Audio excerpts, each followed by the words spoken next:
Welcome to another edition of Ambassador 5, a program where we speak to a Caribbean personality who's actively promoting Caribbean culture and ask them 5 questions on their project or initiative.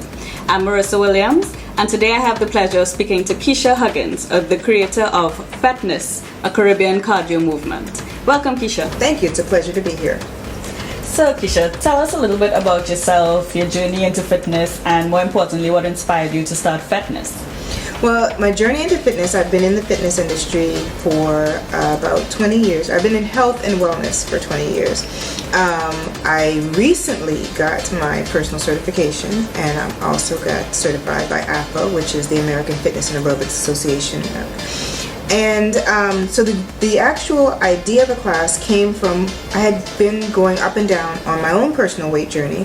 I gained, lost, and gained and lost over again. It's a cycle. And this time I was tired of going to the gym, and I just wanted to do something different.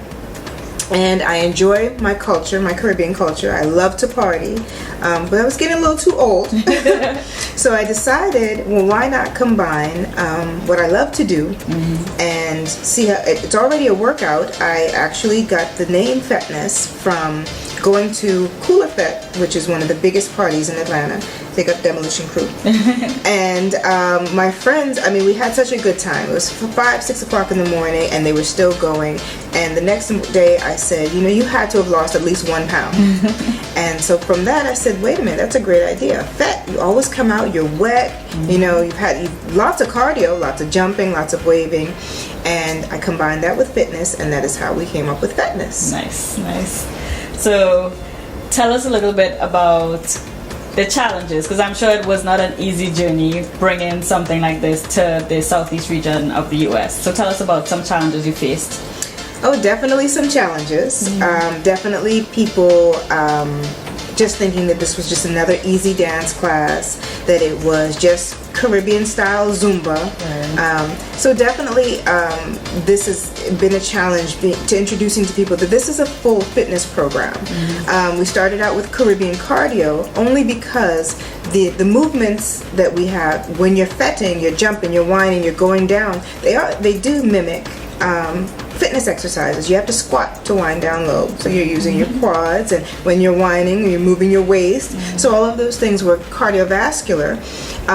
Recently I started a core class where we're on the ball, still the same music. People seem to love the music, but didn't necessarily understand that this was, 1, a culture, and 2, an actual full program, that people have been losing weight. And I've had a young lady that started last year that's lost over 50 pounds just by coming to my class twice a week, and she's changed her diet and so on. But the cardiovascular part of it, her endurance has increased, and she feels great, and she enjoys herself, and she knows every song when she goes to the parties. Right. So that's just but it was definitely a challenge in getting facilities, and I've taught it about maybe 4 or 5 different facilities in Atlanta, and getting them to understand that this was just not another dance fitness class. And so I took the name dance actually because I did begin promoting it as Caribbean dance fitness, but I took the word dance out of it and changed it to Caribbean cardio so that they knew it was more of a fitness class than a dance class. Right, gotcha. So having been to a few of your classes, I see that you definitely have found a way to have other cultures embrace the Caribbean culture through fitness.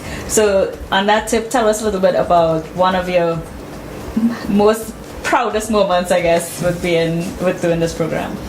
Well, one of the proudest moments, I've had a few, and one of them was definitely being asked to present at this year's Black Women Expo in Chicago at McCormick Place, one of the biggest venues that we've ever performed. And it was a little intimidating at first, but that was definitely it was well received by the people in Chicago, and got to meet the Caribbean community there and connect with them, and still in contact with them. Another one of the proudest moments are I have an 8-year-old girl that comes to class. Her father is American and her mother is Antiguan, and basically he wanted to make sure that she maintained a strong tie to her roots, and so he started to bring her to class. And when she was asked in school what she wanted to be when she grew up, she said a fitness instructor. So that was definitely a proud moment as well. Nice. To have children, to see children enjoying themselves. The class is open to all ages. So to be able to have a class where parents and children can work out together is awesome. Right, yeah, definitely. You touched on two very important things that really shows me the responsibility you've taken on as a cultural ambassador. You mentioned educating the facilities about the cultural aspect of this program, and you also mentioned keeping the youth tied to their Caribbean roots. Yes. So tell us a little bit about how this program, you see it as being an ambassador for the Caribbean culture. But definitely, I would like to continue spreading the culture, and not just my culture. There's so many of them, and a lot of them do not get as much attention as they should get. The Caribbean is I'm very close to, because it's my culture. The end of the month, actually at the end of September, I am hosting Atlanta's first international Fitness Fest, where we'll have instructors from Brazil, Cuba, Guyana, Jamaica, and we also have American instructors too, so that they're bringing all of their cultural dance moves and their cultural movements and rhythms to this one venue to show people that we as a culture can come together, and that we also have something to share with them. I love that. I love that whole aspect of Caribbean unity. Yes, definitely. So, I'm thinking about all the different versions of fitness that there are out there. There's Soca size, there's Soca motion, etc.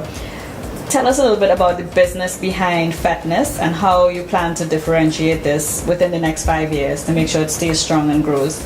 Well, definitely, I think maintaining the integrity of FET NESS, making sure that people understand what a FET is. I mean, the E was dropped from the word FET, because when people first see it, they thought the word was fetty or feet, so it was hard. So I made it phonetic, so when people pronounce it, they was like fet. So they'll be more curious to ask me, what is fitness? I included the tilde because the tilde is like or about, so it's like a fet, but it's like fitness. So that is how that came together. So it's just encouraging conversation. So as long as we can be people are comfortable asking questions, the more that they'll be able to learn. So that's one of the things that I want to do. I know in Zumba, the cultural aspect has washed away a little bit, and Zumba has become basically a noun for any type of waist movement or but it has allowed, I mean, I have to give Zumba their props for allowing people to become more open to world music and wanting to learn more.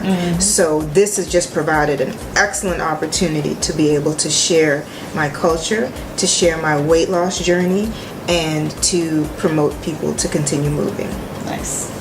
Well, Keisha, we're very proud of all your efforts with bringing Caribbean culture to the world, and we thank you very much. If people are interested in your classes and they want to find out more, where could they find out about you? Definitely. You can go to my Facebook page, which is www.facebook.com/FET4Life, FET, the number 4, LIFE. And my Instagram is Miss FET NESS, MS, no dot, FETNESS. So either of those, you'll find information. You'll find the class schedule, the times, locations, and prices. Okay.